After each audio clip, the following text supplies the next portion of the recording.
정치적 참견 시점 정치팀 박영애 기자와 함께 각 당의 정책과 공약을 비교하고 있습니다. 오늘 세 번째 시간인데요. 제목부터 보겠습니다. 네.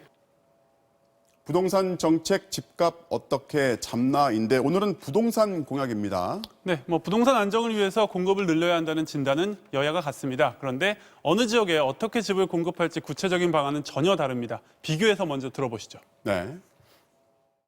수도권 3기 신도시, 여기에 청년 신혼 맞춤형 도시 5만 호를 조성하고 대중교통 중심지에 청년 벤처타운과 신혼부부 특화단지를 연계한 청년 신혼 맞춤형 도시를 조성하겠습니다. 서울 도심 및 1기 신도시 지역의 노후 공동주택 재개발 재건축 규제를 완화하여 누구나 살고 싶어하는 지역에 주택을 많이 공급하겠습니다.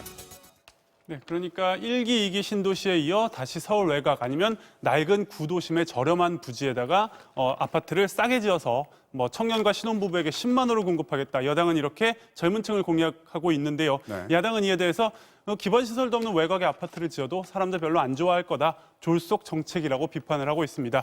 야당은 대신 서울 시내 아니면 기존의 1기 신도시의 낡은 아파트들 대거 재건축 재개발을 허용해서 공급하면 된다는 입장인데요. 네. 이에 대해서 시민단체들은 비싼 아파트가 공급돼서 집값이 다시 오를 수 있다 이렇게 지적을 하고 있습니다. 자, 지금 서울 시내의 재건축 재개발을 허용한다는 거는 현 정부의 부동산 정책을 정면으로 부정한다는 말하고 같거든요. 맞습니다. 여기에 대해서도 각 당의 입장이 엇갈릴 것 같습니다. 네, 여당은 이미 부동산이 많이 오른 서울, 강남 등 지역에 대한 강력한 규제를 그대로 유지하고서 다른 지역에 싼 아파트를 공급하자는 입장인 반면 네. 야당은 아니다, 규제를 풀고 시장에 맡기자 사람들이 원하는 바로 그 지역, 그 아파트를 재건축, 재개발해서 공급하면 된다는 입장입니다.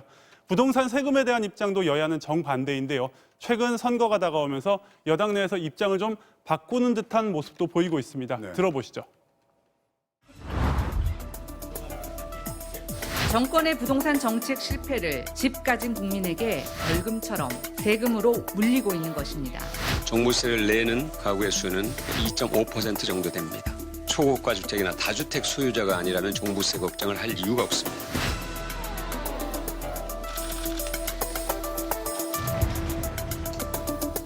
뾰족한 소득이 없는 경우에는 과도한 종부세는 지나치지 않는가.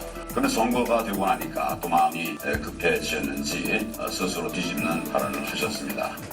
네, 통합당은 주택 보유자의 세금 부담을 어느 정도 완화해 주자는 공약을 내놓고 있는데요. 민주당도 선거가 다가오면서 지역에 따라선 표를 의식한 듯한 비슷한 발언이 나오고 있는 겁니다. 지금 여당 안에서 나오는 그 다른 목소리 정말 네. 나중에 이거를 정책에 반영을 하려는 건지 아니면 선거용 발언인지는 언젠가는 확인이 될 겁니다. 네. 자, 통합당 말고 다른 야당들의 부동산 정책도 볼까요? 네, 법여권으로 분류되는 민생당과 정의당의 부동산 공약 먼저 들어보시죠. 네.